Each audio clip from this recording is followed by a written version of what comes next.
بسم اللہ الرحمن الرحیم وقال موسى ربنا إنك آتيت فرعون وملأه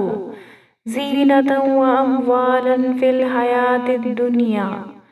ربنا ليضلوا عن سبيلك ربنا اطمس على أموالهم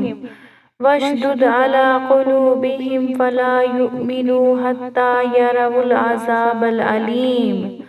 قال قد أجبت دعوتكما فاستقيما ولا تتبعان سبيل الذين لا يعلمون وجاوزنا ببني إسرائيل البحر فأتبعهم فرعون وجنوده بغيا وعدوا حتى إذا أدركه الغرق قال آمنت أنه لا إله إلا الذي آمنت به بنو إسرائيل وأنا من المسلمين الآن وقد عصيت قبل وكنت من المفسدين۔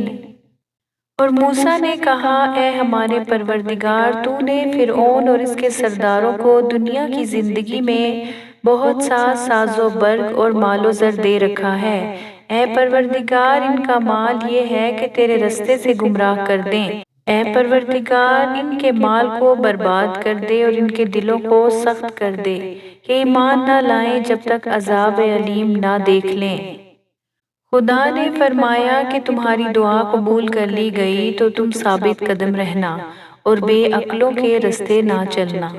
اور ہم نے بنی اسرائیل کو دریا سے پار کر دیا تو فرعون اور اس کے لشکر نے سرکشی اور تعدی سے ان کا تعاقب کیا، یہاں تک کہ جب اس کو غرق کے عذاب نے آ پکڑا تو کہنے لگا کہ میں ایمان لایا کہ جس خدا پر بنی اسرائیل ایمان لائے ہیں اس کے سوا کوئی معبود نہیں اور میں فرما برداروں میں ہوں۔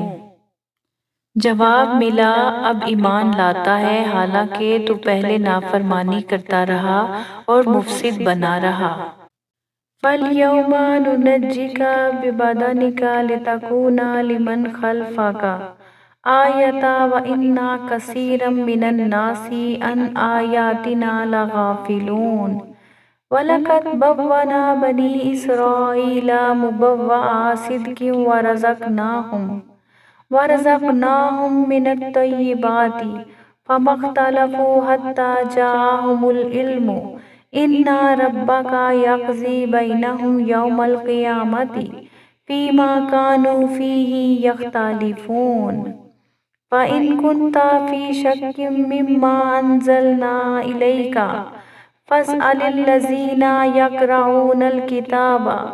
مِن قَبْلِكَ لَقَدْ جَاءَكَ الْحَقُّ مِن رَّبِّكَ فَلَا تَكُونَنَّ مِنَ الْمُمْتَرِينَ وَلَا تَكُونَنَّ مِنَ الَّذِينَ كَذَّبُوا بِآيَاتِ اللَّهِ فَتَكُونَ مِنَ الْخَاسِرِينَ۔ إِنَّ الَّذِينَ حَقَّتْ عَلَيْهِمْ كَلِمَاتُ رَبِّكَ لَا يُؤْمِنُونَ وَلَوْ جَاءَتْهُمْ كُلُّ آيَةٍ حَتَّى يَرَوُا الْعَذَابَ الْأَلِيمَ۔ تو آج ہم تیرے بدن کو دریا سے نکال لیں گے تاکہ تو پچھلوں کے لیے عبرت ہو، اور بہت سے لوگ ہماری نشانیوں سے بے خبر ہیں۔ اور ہم نے بنی اسرائیل کو رہنے کو عمدہ جگہ دی اور کھانے کو پاکیزہ چیزیں عطا کیں، لیکن وہ باوجود علم ہونے کے اختلاف کرتے رہے۔ بے شک جن باتوں میں وہ اختلاف کرتے رہے ہیں تمہارا پروردگار قیامت کے دن ان میں ان باتوں کا فیصلہ کر دے گا۔ اگر تم اس کتاب کے بارے میں جو ہم نے تم پر نازل کی ہے کچھ شک ہو تو جو لوگ تم سے پہلے کی اتری ہوئی کتابیں پڑھتے ہیں ان سے پوچھ لو، تمہارے پروردگار کی طرف سے تمہارے پاس حق آ چکا ہے تو تم ہرگز شک کرنے والوں میں نہ ہونا، اور نہ ان لوگوں میں ہونا جو خدا کی آیتوں کی تکذیب کرتے ہیں، نہیں تو نقصان اٹھاؤ گے۔ جن لوگوں کے بارے میں خدا کا حکم عذاب قرار پا چکا ہے وہ ایمان نہیں لانے کے جب تک کہ عذاب علیم نہ دیکھ لیں، خواہ ان کے پاس ہر طرح کی نشانی آ جائے۔ فلولا كانت قرية آمنت فنفعها إيمانها إلا قوم يونس لما آمنوا كشفنا عنهم عذاب الخزي في الحياة الدنيا ومتعناهم إلى حين ولو شاء ربك لآمن من في الأرض كلهم جميعا أفأنت تكره الناس حتى يكونوا مؤمنين وما كان لنفس أن تؤمن إلا بإذن الله ويجعل الرجس على الذين لا يعقلون قل انظروا ماذا في السماوات والأرض وما تغني الآية والنذور عن قوم لا يؤمنون فهل ينتظرون إلا مثل أيام الذين خلوا من قبلهم قل فانتظروا إني معكم من المنتظرين ثم ننجي رسولنا والذين آمنوا كذلك حقا علينا ننجي المؤمنين۔ تو کوئی بستی ایسی کیوں نہ ہوئی کہ ایمان لاتی تو اس کا ایمان اسے نفع دیتا۔ ہاں، یونس کی قوم جب ایمان لائی تو ہم نے دنیا کی زندگی میں ان سے ذلت کا عذاب دور کر دیا اور ایک مدت تک فوائد دنیاوی سے ان کو بہرہ مند رکھا۔ اور اگر تمہارا پروردگار چاہتا تو جتنے لوگ زمین پر ہیں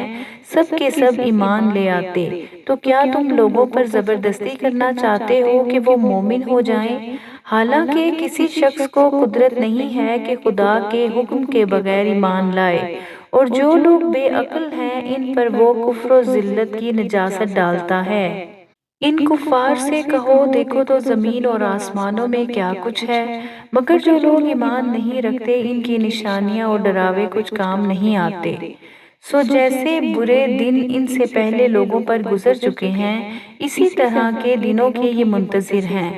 کہہ دو کہ تم بھی انتظار کرو، میں بھی تمہارے ساتھ انتظار کرتا ہوں، اور ہم اپنے پیغمبروں کو اور مومنوں کو نجات دیتے رہے ہیں، اسی طرح ہمارا ذمہ ہے کہ مسلمانوں کو نجات دیں۔ قل یا ایہا الناس ان کنتم فی شک من دینی فلا اعبد الذین تعبدون من دون اللہ ولکن اعبد اللہ الذی یتوفاکم وامرت ان اکون من المؤمنین وان اقم وجہک للدین حنیفا ولا تکونن من المشرکین ولا تدعو من دون اللہ ما لا ينفعک ولا یضرک فإن فعلت فإنک اذا من الظالمین وإن يمسسك الله بضر فلا كاشف له إلا هو وإن يردك بخير فلا راد لفضله يصيب به من يشاء من عباده وهو الغفور الرحيم قل يا أيها الناس قد جاءكم الحق من ربكم فمن اهتدى فإنما يهتدي لنفسه ومن ضل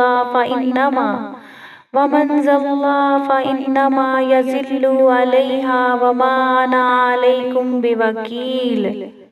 واتبع ما يوحى إليك واصبر حتى يحكم الله وهو خير الحاكمين۔ اے پیغمبر کہہ دو کہ لوگو اگر تم کو میرے دین میں کسی طرح کا شک ہو تو سن رکھو کہ جن لوگوں کی تم خدا کے سوا عبادت کرتے ہو میں ان کی عبادت نہیں کرتا، بلکہ میں خدا کی عبادت کرتا ہوں جو تمہاری روحیں قبض کر لیتا ہے، اور مجھ کو یہی حکم ہوا ہے کہ ایمان لانے والوں میں ہوں، اور یہ کہ اے محمد سب سے یکسو ہو کر دین اسلام کی پیروی کیے جاؤ اور مشرکوں میں ہرگز نہ ہونا، اور خدا کو چھوڑ کر ایسی چیز کو نہ پکارنا جو نہ تمہارا کچھ بھلا کر سکے اور نہ کچھ بگاڑ سکے، اگر ایسا کرو گے تو ظالموں میں ہو جاؤ گے، اور اگر خدا تم کو کوئی تکلیف پہنچائے تو اس کے سوا اس کا کوئی دور کرنے والا نہیں، اور اگر تم سے بھلائی کرنی چاہے تو اس کے فضل کو کوئی روکنے والا نہیں۔ وہ اپنے بندوں میں سے جسے چاہتا ہے فائدہ پہنچاتا ہے اور وہ بخشنے والا مہربان ہے۔ کہہ دو کہ لوگوں تمہارے پروردگار کے ہاں سے تمہارے پاس حق آ چکا ہے، تو جو کوئی ہدایت حاصل کرتا ہے تو ہدایت سے اپنے ہی حق میں بھلائی کرتا ہے، اور جو گمراہی اختیار کرتا ہے تو گمراہی سے اپنا ہی نقصان کرتا ہے، اور میں تمہارا وکیل نہیں ہوں۔ اور اے پیغمبر، تم کو جو حکم بھیجا جاتا ہے اس کی پیروی کیے جاؤ اور تکلیفوں پر صبر کرو یہاں تک کہ خدا فیصلہ کر دے، اور وہ سب سے بہتر فیصلہ کرنے والا ہے۔